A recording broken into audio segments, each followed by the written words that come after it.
Good morning, everyone. We welcome you to our Edinburg City Hall. I am Roxanne Lerma, the Director of Communications and Media for this great three-time All-America city. We thank you for joining us for the second annual Hurricane Preparedness Press Conference.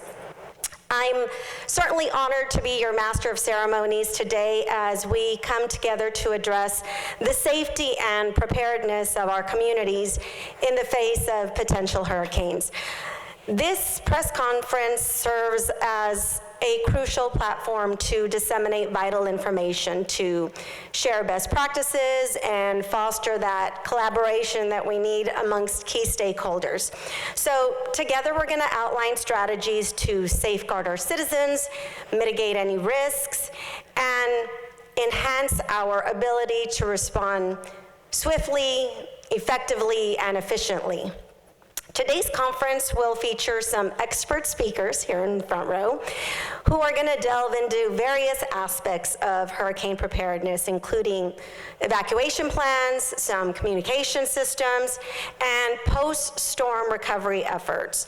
Their valuable insights will empower us to take decisive action and ensure that every single one of us is well equipped to face any challenges that lie ahead. And we've already seen the storms that we've had, so we're hoping it's not going to be an active season. Before we start today, I do want to take a second to recognize some of our Edinburg City Council this morning, our Mayor, Ramiro Garza Jr., our City Manager, Ms. Mayra Ayala. We also have some very special guests joining us this morning, EMC and Assistant City Manager for the City of McAllen, Mr. Jeff Johnston. Our Hidalgo County Judge, Richard Cortez. Emergency Management Coordinator for the county, Rick Saldana. Our Assistant Chief for TDEM, the Texas Division of Emergency Management, Mr. Tony Peña. Also our District Coordinator for TDEM, Mr. Robert Alvarez. City of Mission, Assistant City Manager, David Flores. City of Pharr, EMC, Danny Ramirez. We all know him and love him, KRGV, Tim Smith. And also our new Fire Chief for Mission, Adrian Garcia, be with us today. Thank you for joining us. Okay, let us begin today with Hidalgo County Judge Richard Cortez, who's going to give us a brief overview of the 2023 hurricane season. Thank you and good morning. I want to start by thanking, of course, Mayor Garza and his commission for hosting this very important press conference for us to be able to prepare the public for this coming hurricane season. You know, Colorado State University, which is the gold standard for hurricane prediction, believes that 2023 will be slightly below average hurricane season with about 13 named storms because of the weather pattern known as El Nino. Even though this season may bring below average numbers of storm, preparedness is always something that we must constantly preach. Texas is the second most active hurricane state in the country, just behind Florida. And while Hidalgo County may be inland, we must remember that hurricanes bring them rain and flooding. In fact, in 2017, Hurricane Harvey produced more than 60 inches of rain in the small inland community of Port Arthur, Texas, in just 24 hours. Wow. Technology and experience puts us in a position that we can minimize property damage and loss of life with a few key preparations. First, be informed. This press conference is part of that process. The public must keep itself up to date with credible information. Do not rely solely on social media. Look for sources of information, whether it be government or the media or other legitimate organizations. Next, make a plan. Speak to your family in advance about where to meet, where to go, and how to check things when disaster happens. That plan should always include your pets. Finally, build a kit. Have important papers such as passports, insurance policies, written contract information, medicines, and batteries, all in a bag that you will grab if you need to go. A good plan of resource, or good planning resource, is found in www.texasready.gov. While we intend to have some fun after this press conference with our cooking demonstration for emergencies, the key message is that we all need to plan for things like feeding our families without power. Thank you, and thank all of you for being here.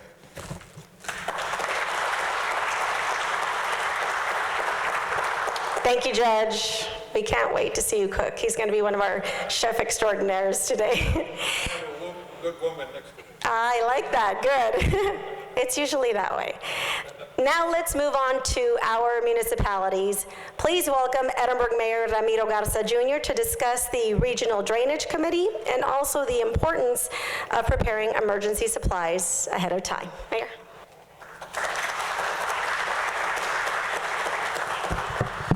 Good morning. Thank you all so much for being here. And Judge, you're always welcome here at our City Hall, as well as all of you.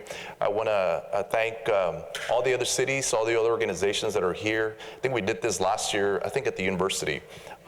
It's so beneficial to not only our city, but to the region, because the key, we talked about Regional Drainage Committee, is communication. Not just communication among all our law enforcement emergency management partners, but also as elected officials. It's so important that we communicate. And I think that's one of the biggest benefits of coming together as cities, is how do we communicate and understand what each of us are doing. And I think that's part of the biggest benefit. This committee has been formed a few years now, and what we're doing is just sharing what each of us are doing. How does it connect with our neighboring cities?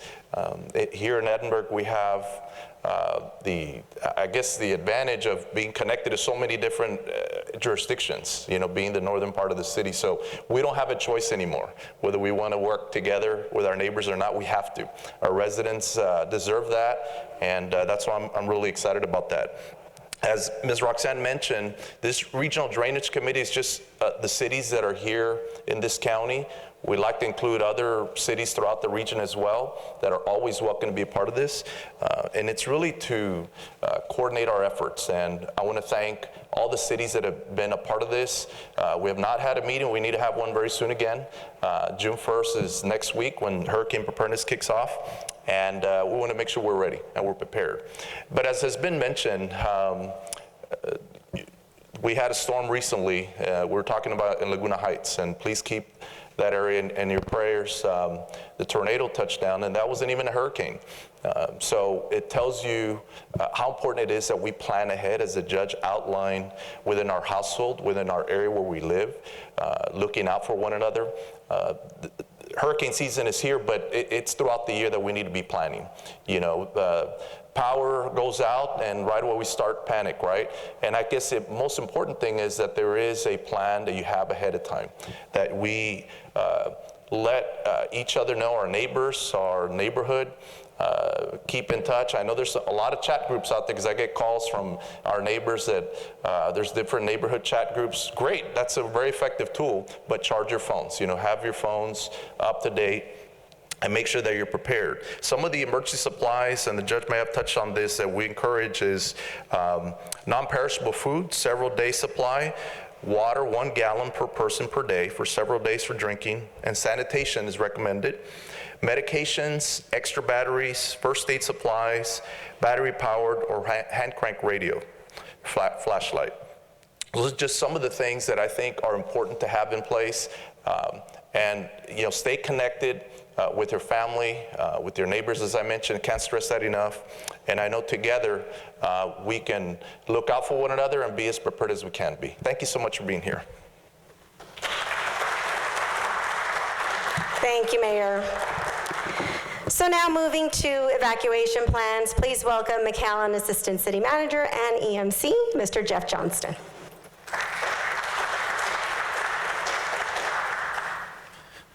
Good morning, and thank you all very much. It's a pleasure to be here on behalf of Mayor Javier Villalobos, who is unable to attend this morning. I just want to say, I look around at some of the faces in the room. I've been doing emergency management here in the Valley for over 20 years, as have some of the other people in the room. And I see that that was taken into consideration with my topic, because they did not ask me to talk about cooking. They asked me to discuss evacuation, which is what you probably want to do if I cook, but I think that was very appropriate. But Judge Cortez, I just want to thank you so much for the leadership that you give and for always helping us and participating as we go through preparedness items. And then obviously, Mayor Garza, thank you so much for hosting the event here this morning. As we all know, natural disasters are a reality for us here in South Texas. It's not if something happens, it's when it's going to happen. And as was mentioned, we've seen that here just in the last few weeks here in South Texas. So despite the name, the Rio Grande Valley is actually not a valley, as we know. We're actually a flat delta, and the chance of flooding throughout the area is real. And so as we've just heard from Mayor Garza and the Quad City Drainage Program and their committee, just as impactful could be damage from wind and other items related to hurricanes. So while rain events, as we've seen in the last few weeks, could catch us by surprise, the good thing typically, not always, but typically with hurricanes, is we know a little bit in advance that they may be coming. And so the key to planning when it comes to hurricane preparedness is also to make sure that you know what you will do if a mandatory evacuation order is given. Residents need to be prepared to evacuate if the mayor or the county judge issues such an order. And remember that in Texas, evacuation orders can be mandatory, and so we need to be prepared for that. I always tell people, if you've got that brother or sister that lives in San Antonio or Austin or wherever, you need to be sending them Christmas gifts every year, because that may be where you want to stay when you evacuate from South Texas. So some of the things that you need to plan for is, where will you go? What route would you take? Who will you need to take with you? And what do you need to take? So evacuees from the Rio Grande Valley can either go north on Highway 281 or west on Highway 83. And it's important to know which direction you're going to be going, how much fuel you're going to need to get there. And then, of course, one of the tips that we always give during hurricane season is make sure that your fuel tank is never less than half full. Keep it topped off so that if you need to leave in an emergency in a hurry, you can go ahead and make that trip. As you've heard from Mayor Garza, we need to make sure that our supplies are in place, and that would include, again, water, non-perishable foods, batteries, so on and so forth, medicine and supplies. And we also always encourage people, if you're taking your pets, make sure you're taking pet food with you. If you're taking your children with you, you're going to not only want baby food, but depending on the age of your kids, take something for them to do, or you may have several hours of what? Are we there yet, right? So make sure that you have something there for them to do. Hopefully we won't have a mandatory evacuation, and if so, it won't last long, but also be sure, if an evacuation takes place, that you are staying in touch with your local community leaders, because you do want to be sure that the evacuation order has been lifted before you return back home. Even though the storm may have passed, there could still be debris, floodwaters, etc., so we need to make sure that we're in touch. And then if you have not signed up for your specific community's emergency alerts, make sure that you do that. It is an excellent way to be sure that you're staying in touch with your local emergency orders. Many factors go into evacuation orders, but the most important thing, again, for you to do is to remember that nothing that you own is worth your life or your family's life. That's what insurance is for, but we have to take care of our families. And when an order is given, we always want to encourage people, don't stay behind, take your family, take care of them, and then come back later and take care of what you need. Nothing is more important than your life, your family's life. Material possessions can be replaced, so please follow any orders and be sure to evacuate. Thank you so much, and God bless you. Thanks, Jeff. Great information. So after a storm, keeping track of the damage is absolutely essential. For more on that, please welcome Missions Assistant City Manager and EMC, Mr. David Flores.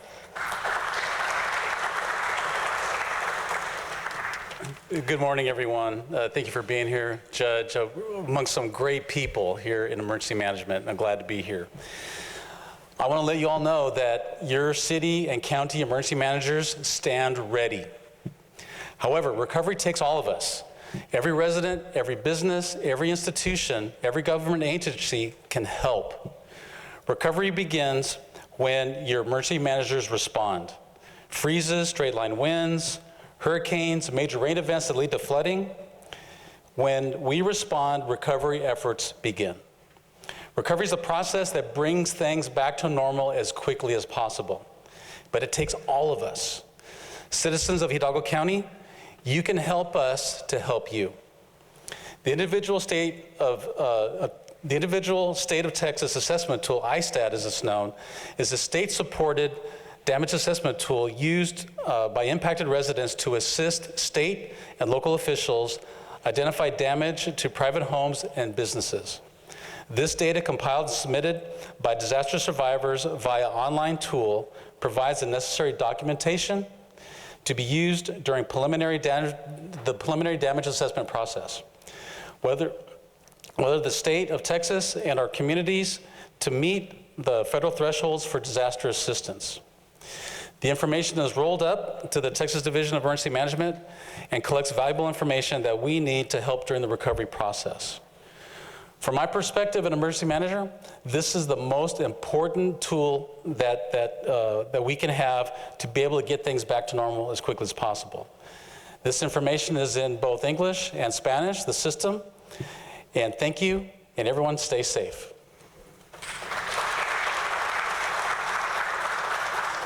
Thank you, David. So, as we all know, communication is key during critical weather events. To help us with that side of things, please welcome Danny Ramirez, City of Pharr Emergency Management Coordinator.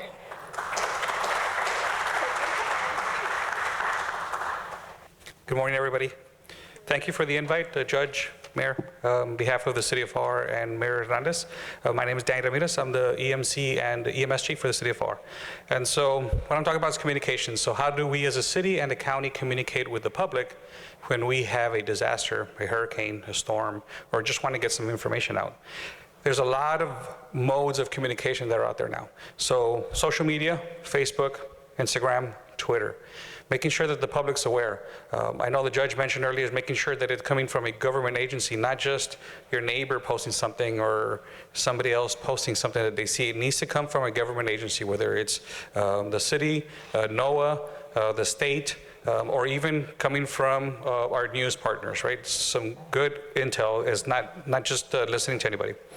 Mass notification systems. Every city in the Rio Grande Valley has their own mass notification systems, whether it's Code Red or Everbridge. Make sure you as a resident register with that system so that if something is going on in your city, you get that information. And you're gonna get a text, a phone call, and an email, and it's gonna keep calling you until you answer it, right? And so that's how we get that information out. The other thing about registering with a system such as Everbridge or Code Red is that other cities throughout the United States use that. And so if you happen to be somewhere else and there's a disaster or something happens, you'll still get that message if you're in that area. IPAWS, which is the Integrated Public Alert and Warning System. So IPAWS is, everybody knows Amber Alert, right? Your phone goes off and hey, something happened, there's an Amber Alert. IPAWS is what controls the Amber Alert system. We in the Rio Grande Valley have the capability to do that on your phones.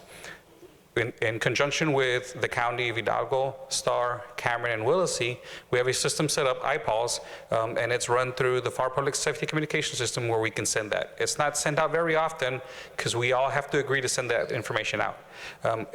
It's like anything else. Once you start receiving information constantly, you tend to ignore it, right? So we don't want to send that information out a lot. The IPAWS can go out county-wide, which means everybody's phones is going to go off, or we can also do geofencing, so particular cities, particular areas. So if there's a lost child somewhere, or there's only flooding in a certain area, we can actually select that area, and only the people in that area will get that message. Radio, we talked about having a weather radio, having batteries for that, so AM and FM radio stations, and getting that information out. And last but not least, our media partners. They're very, very important on getting the information out when we are doing things such as preparation, when we're preparing to hand sandbags out, when we set up sites for people to come dispose of debris, when the weather's coming in. So it's very, very important as a community that you're always aware that we're sending that information out. It's important to be looking for it and that it's coming from a viable source. Thank you. Have a good day. Thank you, Danny. Safety is key during severe weather. To bring us up to speed on that portion, please welcome Interim Fire Chief and our EMC, Mr. Baldy Pettis.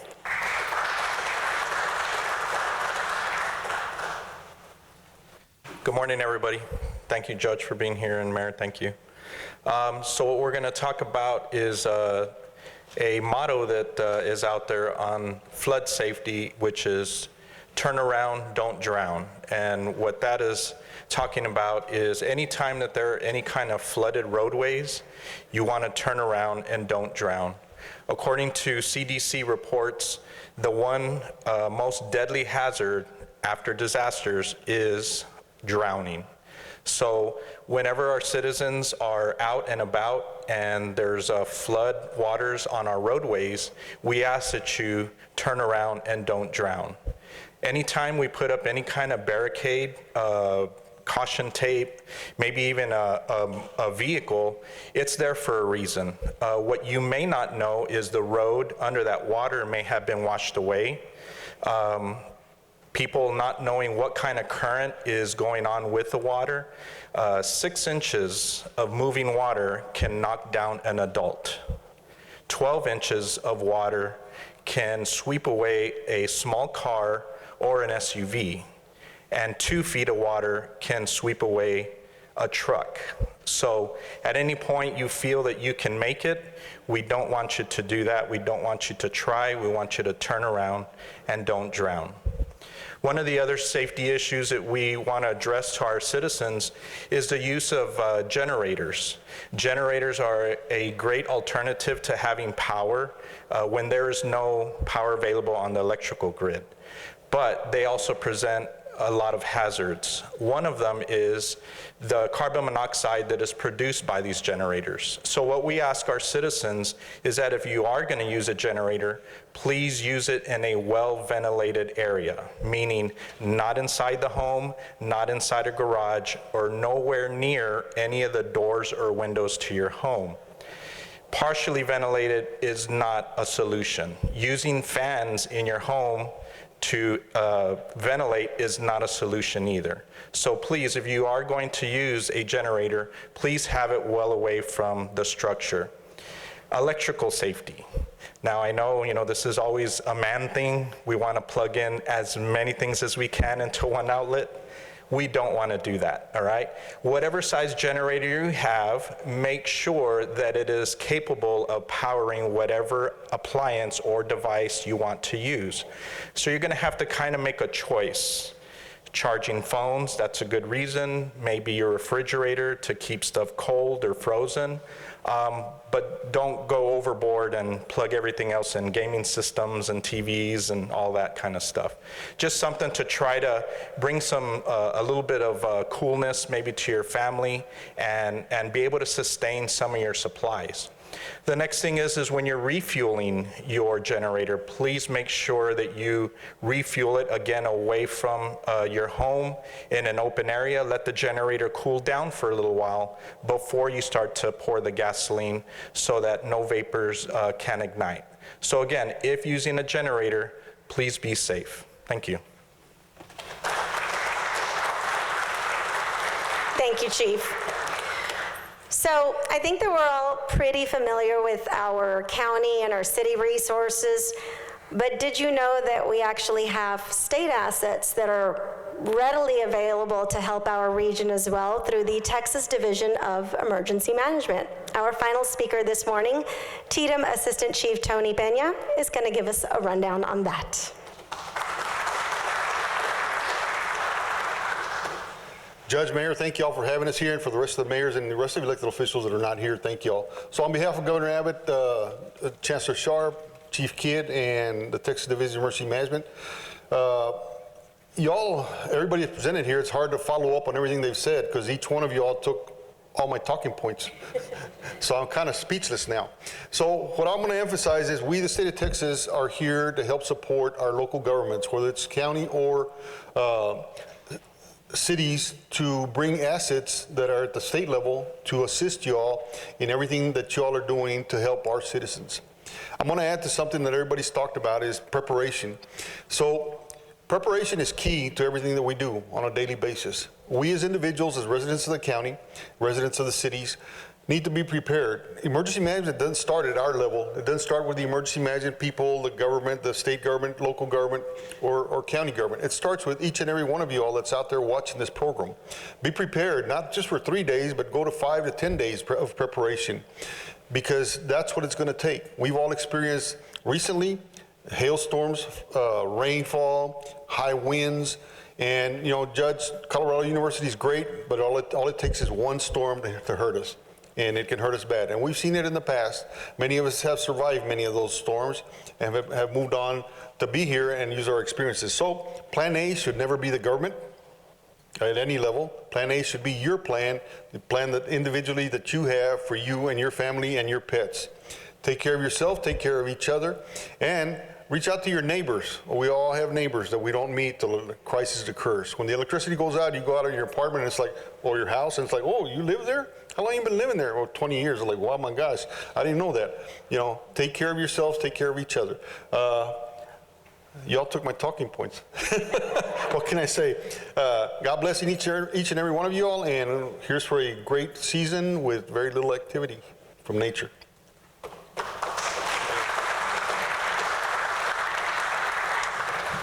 Thank you, Chief. Our collective commitment to preparedness extends well beyond this gathering. It is a year-round effort demanding proactive measures from each and every one of us. By emphasizing the importance of personal readiness, we can minimize the impact of hurricanes and protect our families, our neighbors, our properties, our businesses. I would like to express our deepest gratitude to all of our speakers in our cities, our state, our county for joining us, all of the organizers who have contributed their time and expertise to make this event possible. I think together that we demonstrate our shared dedication to the safety and well-being of our beautiful Rio Grande Valley.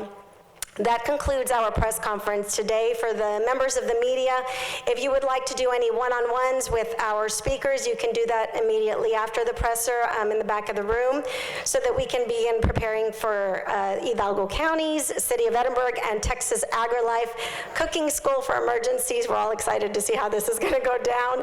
We thank you for joining us, and we hope that you all have a wonderful day.